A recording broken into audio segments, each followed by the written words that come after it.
Think about the last time you got truly angry. Maybe someone cut you off in traffic and your heart started pounding. Perhaps a coworker took credit for your work and you felt that hot surge of injustice. Or maybe it was something small, like your internet cutting out during an important call and your entire day felt ruined. How much power did you give away in that moment? You gave a stranger in another car, a colleague's insecurity, or a random technical glitch the power to control your mood, your peace, and your happiness. Doesn't that seem strange? We spend our lives trying to build a better future, yet we let the smallest, most insignificant things hijack our present moment. What if I told you there was a way to build a fortress inside your mind, a place of calm and clarity that no person, no event, no misfortune could ever break into? This isn't a New Age trick or a fantasy. It's a proven, 2,000-year-old operating system for the human mind, used by emperors, artists, and leaders to navigate the chaos of life with grace and strength. It's the philosophy of the Stoics, and today I'm going to share with you the one core principle that, if you truly understand it, will ensure you never again get angry or upset with anyone or anything. Stay with me, because this single idea has the power to change everything. The secret we're talking about, the very foundation of this mental fortress, is a simple yet profound idea the Stoics called the dichotomy of control. It's the practice of dividing everything in life into two categories: things you can control and things you can't. It sounds simple, almost too simple, right? But the profound truth is that nearly all of our negative emotions, our anger, our frustration, our anxiety, our sadness, come from confusing these two categories. They come from trying to control things that are, and always will be, completely outside of our control. Think about it. You can't control the traffic. You can't control the weather. You can't control what other people think, say, or do. You can't control the economy or a global pandemic. You can't control that your favorite team lost the game or that your flight was delayed. Trying to exert control over these things is like trying to command the ocean's tides. It's a recipe for constant frustration and exhaustion. So what can you control? The Stoics were very clear on this. You control your thoughts, you control your judgments, you control your choices, your actions, and your responses. You control the effort you put in. You control your character. That's it. That's your kingdom. Everything else is external. The ancient Stoic philosopher Epictetus, who was born a slave and rose to become a respected teacher, put it best. It's not things that upset us, but our judgment about things. The traffic jam isn't inherently bad. It's just a collection of cars stopped on a road. Your judgment that this is a disaster, I'm going to be late, this is ruining my day, is what creates the anger. The event itself is neutral. Your interpretation is what gives it power. This is where your freedom lies. This is where you take your power back. Once you truly internalize this, you realize that nothing external can ever truly harm you unless you allow your judgment to label it as harmful. Let's look at one of the greatest examples of this in history, Marcus Aurelius.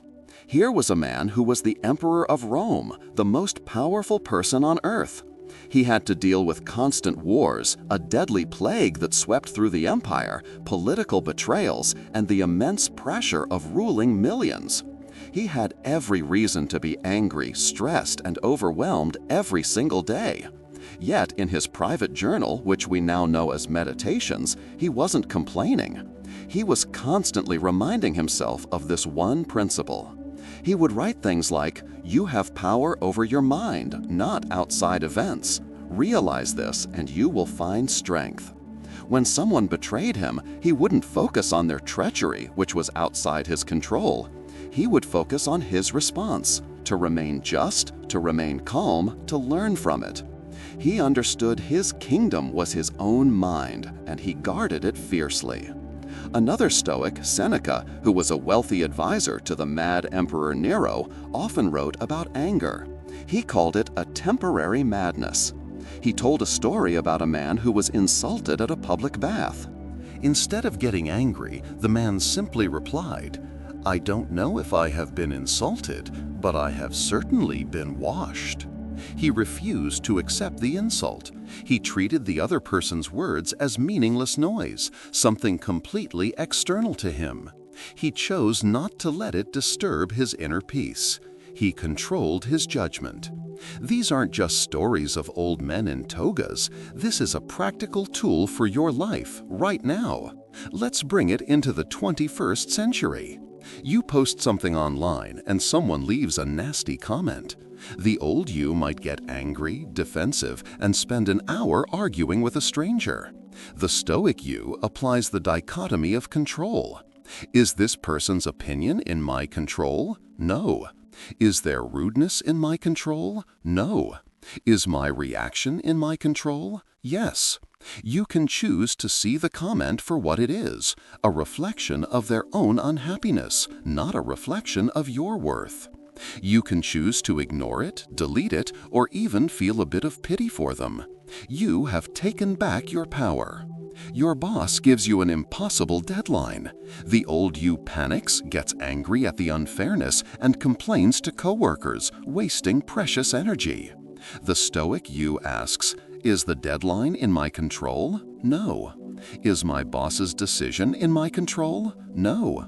Is my effort, my focus, and my strategy for tackling this project in my control? Absolutely. You pour all your energy into what you can control, your actions, and let go of the rest. You become effective instead of emotional. This shift in perspective is the key to unlocking a state of tranquility, what the Stoics called apatheia. Not apathy or carelessness, but a state of mind where you are not disturbed by things outside your control. So, how do we actually build this skill? It's a muscle that needs to be trained. Here are the practical steps, the workout for your mind to make this philosophy a part of your daily life. The first and most important step is to create the pause. When something happens that triggers that initial flash of anger or frustration, your only job is to create a small gap between the event and your reaction. The Roman Stoics would advise counting to 10. Modern psychology agrees. Just take one deep breath. This tiny pause is where your freedom is born. It interrupts the knee-jerk emotional hijack and allows your rational mind to come online. In that moment, you go from being a reactor to a responder. That's the entire game. The second step within that pause is to ask the question. It's the most powerful question you can ever ask yourself. Is this within my control or outside of my control? Be brutally honest. The rude driver? Outside. The long line at the store? Outside. Your friend's bad mood? Outside. Your own thoughts about these things? Inside. Your choice of how to spend your time in line? Inside. Your choice to be a supportive friend without absorbing their mood? Inside. This simple question acts as a filter. It separates the signal from the noise. It shows you where to direct your energy and what to simply let go of. Wasting energy on things outside your control is the definition of insanity.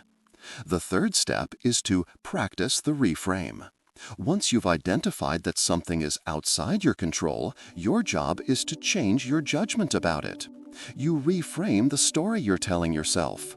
Instead of, "This traffic is a nightmare," you can reframe it to, "This is an unexpected opportunity to listen to that podcast I've been meaning to hear."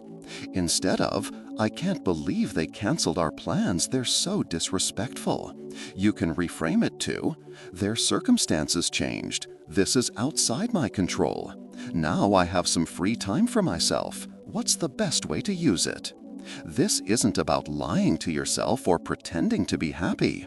It's about choosing a more useful and rational perspective.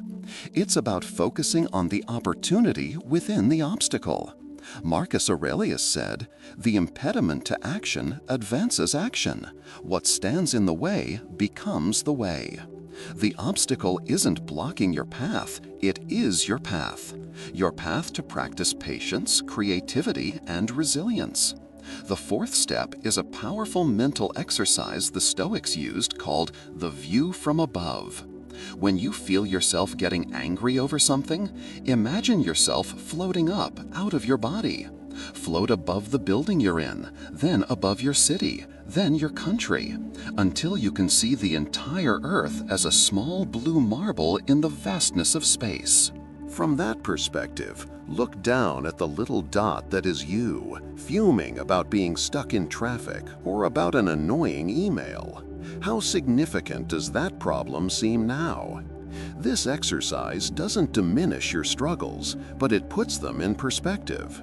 It reminds you of the bigger picture and helps you realize that most of the things we get upset about are incredibly small and temporary. It shrinks the problem so you can see it for what it is. And finally, the fifth step is a proactive strategy called premeditatio malorum, or the premeditation of evils. This sounds negative, but it's actually one of the most powerful tools for building resilience. Every morning, take a moment to think about the things that could go wrong during your day. You might encounter a rude person. You might get stuck in traffic. Your computer might crash. You won't get the praise you think you deserve. You don't do this to become a pessimist. You do it to prepare yourself. By anticipating these challenges, you rob them of their power to surprise you. When you eventually get cut off in traffic, your reaction isn't, "I can't believe this happened." It's, "Ah yes, I thought this might happen. It's unpleasant, but it's outside my control. I will focus on my own safe driving." You've already rehearsed your calm, stoic response. You've built an immunity to life's small annoyances. Putting these steps together, the pause, the question, the reframe, the view from above, and the premeditation of evils, creates a new mental habit.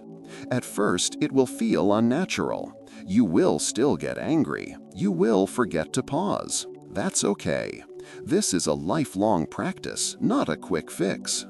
Every time you fail and catch yourself, that's a victory. That's a rep for your mental muscle. The goal isn't to become a robot devoid of emotion. Emotions are natural. The goal is to stop being a slave to them. It's to move from unconscious reaction to conscious response. It's about choosing who you want to be in any given moment, regardless of the circumstances. Think of the freedom in that. The freedom of knowing that your inner peace is not dependent on your boss's mood, your partner's actions, or the stock market's performance. Your tranquility becomes your own creation, a fortress you build brick by brick with every conscious response. It is the only thing in this world that no one can ever take from you. This is the promise of Stoicism. Not a life free from problems, but a life where you are stronger than your problems. A life where you are not pushed and pulled by the chaotic winds of the world, but where you stand firm, like a rock in the sea, with the waves crashing around you, yet you remain unmoved. So, the next time you feel that familiar heat of anger rising, remember the dichotomy of control. Pause. Ask the question, is this mine to control? If the answer is no, then let it go. It is not yours to carry. Your energy is finite and precious. Spend it only on what is yours, your thoughts, your actions, your character. That is the path to never again being truly upset by anyone or anything. It is the path to real, unshakable freedom. If this wisdom resonated with you, show your support by hitting like and subscribe for more. Comment below with one thing you'll stop letting upset you. Your journey to inner peace and strength has only just begun.